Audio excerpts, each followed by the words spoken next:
والسلام على رسول الله وعلى آله وصحبه وسلم أما بعد ودي تكبراችሁ መልካም ፍቃድ ከሆነ በዛሬው ዕለት ስለ ታላቁ መልእክት ስለ ታላቁ አደራ ስለ ታላቁ ትእዛዝ ስለ ታላቁ ወሲያ እንነጋገራለን።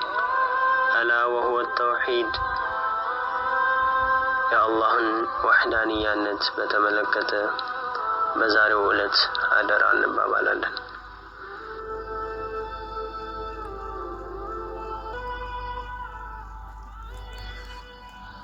ዑለሞቹ እንደሚሉት ማ ተዓለመት العبيد أفضل من التوحيد አንድ ባሪያ ከተውሂድ የበለጠ የተማረው ያወቀው ትልቅ ነገር የለም ይላሉ።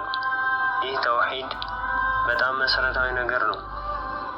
ተውሂድ መሰረት ነው ማለት እንግዲህ አንድ ቤት ወይም አንድ ትልቅ ህንጻ መሰረቱ የተስተካከለ ከሆነ ከሱ ላይ ተመስርተው የሚገነቡ ማንኛውም አይነት የህንጻው አካሎች ጠንካራ ይሆናሉ። መሰረቱ ከደከመ ደግሞ ህንጻው በህንጻነት የመቀጠል እድሉ የመነመነ ይሆናል ማለት ነው። ስለዚህ የተውሂዳችን መስተካከል የእስልምናችን መሰረት መስተካከል ሲሆን የተውሂዳችን አለመስተካከል በአላህ ሱብሓነሁ ወተዓላ ላይ ያለን እምነት መበላሸት የትኛውንም አይነት መልካምና ኸይር ስራ እንኳን ብንሰራ የእስልምናችን መሰረት የተበላሸ ይሆናል ማለት ነው። እስልምና ተውሂድ ነው። ተውሂድ ከሌለ እስልምና አይኖርም። ሌሎች እስላማዊ እውቀቶች ምናልባት ከመሰረት በላይ ያሉ ነገር ግን አስፈላጊና አንገብጋቢ የሆኑ ነገሮች ቢሆንም እስልምና ግን ዋናው መሰረቱ ተውሂድ ነው። ላኢላሃ ኢላላህ ሙሐመዱን ረሱሉላህ ማለት ይህ ላኢላሃ ኢላላህ ሙሐመዱን ረሱሉላህ የሚለው እምነት አማኞችን ሙስሊም እንዲባሉ ሲያደርግ ይህንን እምነት ያልተቀበሉትን ደግሞ ከካፊሮች ጎራ የሚያስመድብ ነው። ላኢላሃ ኢላላህ ሙሐመዱን ረሱሉላህ በጣም ቀላል ነገር አይደለም። ሰውን የሚለይ ሰውን የጀነት ወይም የጀሃነም እንዲሆን የሚያደርግ ነገር በመሆኑ በጣም ትልቅ ቦታ ሰጠን ልናየው ይገባል። አላህን ሱብሓነሁ ወተዓላ ጌታ እሱ ብቻ ነው ብሎ ለሱም ደግሞ ማንኛውንም አይነት የአምልኮ ዘርፎችን እስካልሰጠን ድረስ አላህ ጌታ ነው ብቻ በማለት ተውሂዳችን ተሟልቷል ማለት አይቻልም። ይህም ቢሆን ኖሮ ቁርአን አላህ በቁርአን እንደጠቀሰው ወለኢን ሰአልተሁም መን ኸለቀ ሰማዋቲ ወልአርደ ለየቁሉነ አላህ ቁል ፈአና ቱፈኩን ሰማያትንና ምድርን የፈጠረው ማን ነው ብለህ ብትጠይቃቸው የመካ ቁረይሾች እና አቡ ጀህልና እና አቡ ለሀብ አላህ ነው ይሉሃል ይላል። ታዲያ ለምን ሰማይ ምድሩን የፈጠረው አላህ ሱብሓነሁ ወተዓላ ሆኖ እያለ ለምንድን ነው ከአላህ ውጭ ወደ ሌሎች የምትሄዱት በሚባሉበት ጊዜ እነሱ ምን ይላሉ? እኛ ማ ነዕቡዱሁም ኢላ ሊዩቀሪቡና ኢለላሂ ዙልፋ ወደ አላህ እንዲያቃርቡን ከጅለን እንጂ እኛ እነሱን እያመለክናቸው አይደለም ይላሉ። ነገር ግን ያው እነሱንም ያመልኳቸዋል አላህንም ያመልካሉ። ነገር ግን አላህ ሱብሓነሁ ወተዓላ ከናተኛ ጌታ ነውና 99% እሱን አምልከን 1% ደግሞ ከሱ ውጭ ያለን አካል በሱ ላይ ብናሻርክ የማይቀበለው ነገር ነው ማለት ነው። አንድ ሰው ሙስሊም ነኝ ካለ በኋላ ነገር ግን ማንኛውንም የአምልኮ ዘርፎች እርድ ማረድን፣ ሶላት መስገድን እንዲሁም ይጠቅመኛል ይጎደኛል ብለን የምናምነውም ነገር አላህን ማድረግን ወይም ደግሞ ተስፋ የምናደርገው ከያለንበት ጭንቀት ያወጣናል ብለን የምናስበው አጠቃላይ በእኛ ህይወት ላይ ሊወስን የሚችለው ሊጠቅመንም ሆነ ሊጎዳን ሊሰጠንም ሆነ ሊነሳን የሚችለው አንድ አምላክ አላህ ሱብሓነሁ ወተዓላ ነው ብቻ ብለን ምናምን ካልሆነ ተውሂዳችን ጥያቄ ምልክት ውስጥ ነው ያለው። ከአላህ ውጭ ያለን አካል ይረዳኛል ወይም ይጠቅመኛል ወይም ያሳልፍልኛል ወይም ደግሞ ልጅ ይሰጠኛል፣ ብዙ ነገሮችን አላህ ብቻ የሚችላቸውን ነገሮች ከአላህ ውጭ ካለ አካል የምናስብ የምንፈልግ ወይም የምንለምን ከሆነ ምናልባት እኛ ሙስሊሞች ነን እያልን ሶላት እየሰገድን ቢሆንም ዘካ እየሰጠን ሐጅ እያደረግን ቢሆንም ረመዳንም እየጾምን ቢሆንም እስልምናችን ግን የተሟላ አይሆንም ማለት ነው። ይህ እንግዲህ አላህ ሱብሓነሁ ወተዓላ እምነታችንን አላህ ይጠብቅልን እንጂ በጣም ከባድ ነገር ነው። አቡል አንቢያ ኢብራሂም አለይሂ ሰላም ሁሌም ቢሆን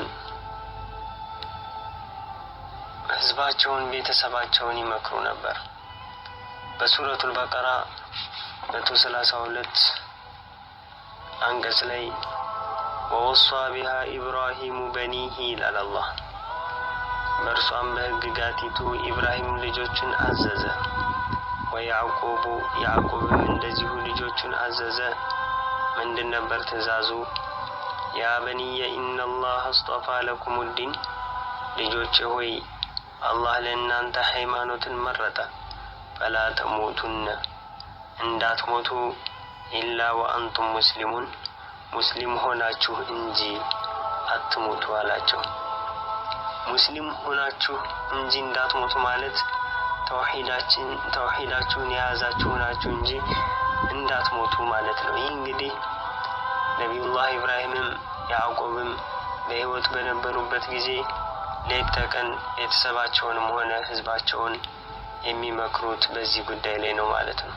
ሁሉም 124,000 ነቢያት በሙሉ ነቢያችንም ሰለላሁ ዐለይሂ ወሰለም ሌት ተቀን ሁሌም ቢሆን በሁሉም አጋጣሚ የአላህን ሱብሓነሁ ወተዓላ የበላይነት፣ የአላህን ሱብሓነሁ ወተዓላ ተመላኪነት፣ የአላህን ሱብሓነሁ ወተዓላ ሀያልነት፣ ፈጣሪነት፣ ለጋሽነት፣ ሰጪነት፣ ጠቃሚና ጎጂነት ሁሉንም ያስተምራሉ።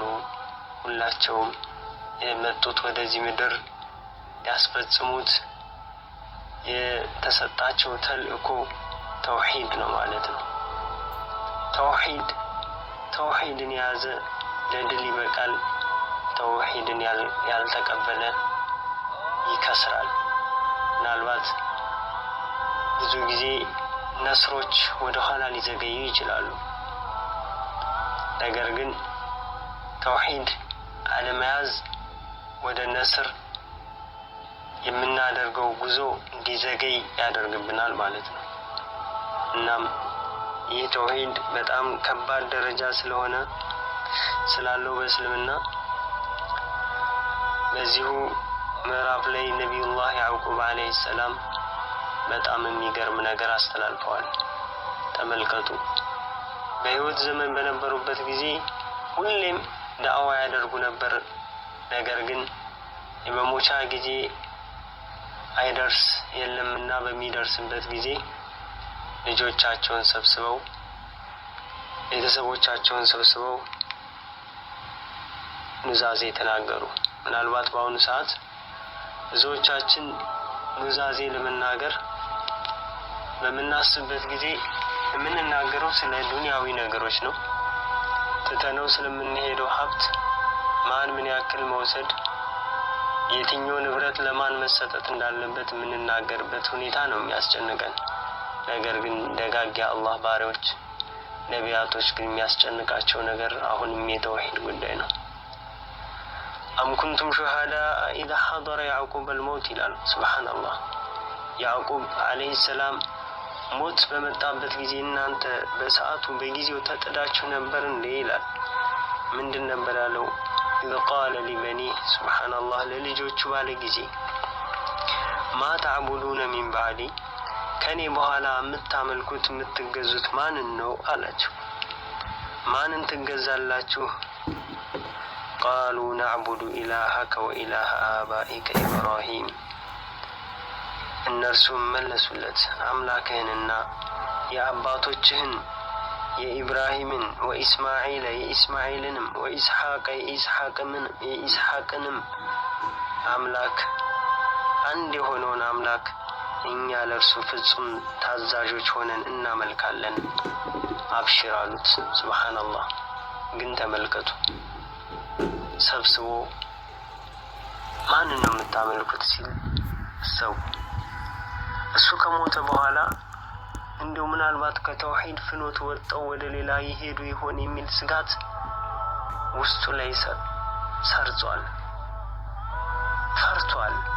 ምክንያቱም ያውቃል ተውሂድን ከተው መዳረሻቸው የት እንደሆነ ያውቃል። መዳረሻቸው አስከፊ የሆነችው የጀሃነም እሳት መሆኗን ጠንቅቀው ያውቃሉ። ስለዚህ ይጨንቃቸዋል፣ አያምኑም። ምንድን ነው እኔ ከሞትኩ በኋላ የምታመልኩት ማንን ነው? ሱብሓነላህ።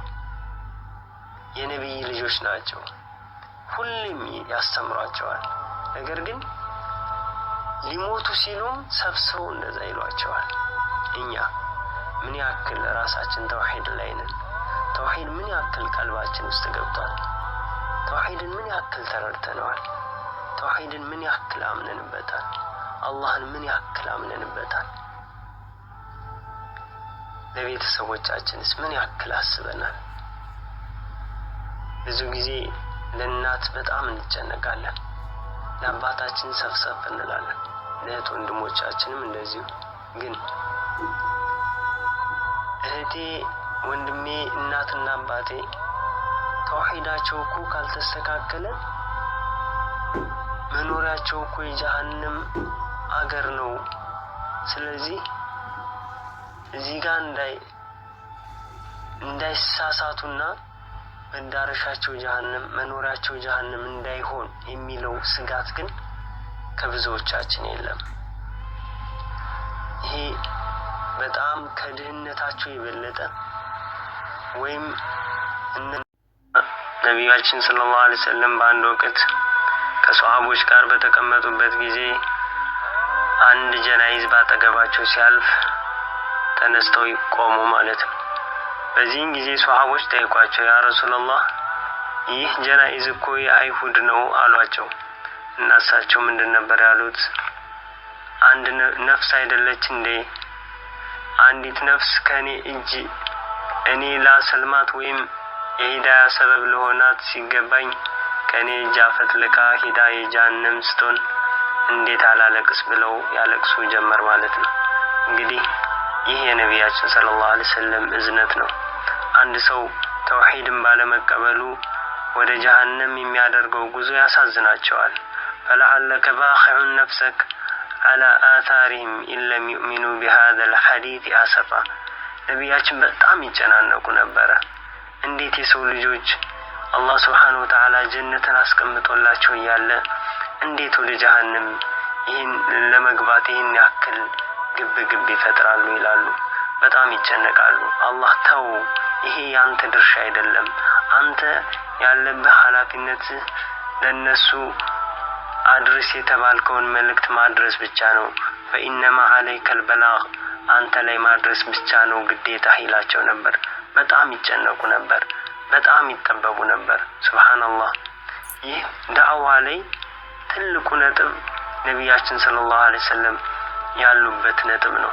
ወማ አርሰልናከ ኢላ ረሕመተን ሊልዓለሚን፣ ለዓለማት እዝነት አድርገን እንጂ አላክንም ይላቸዋል።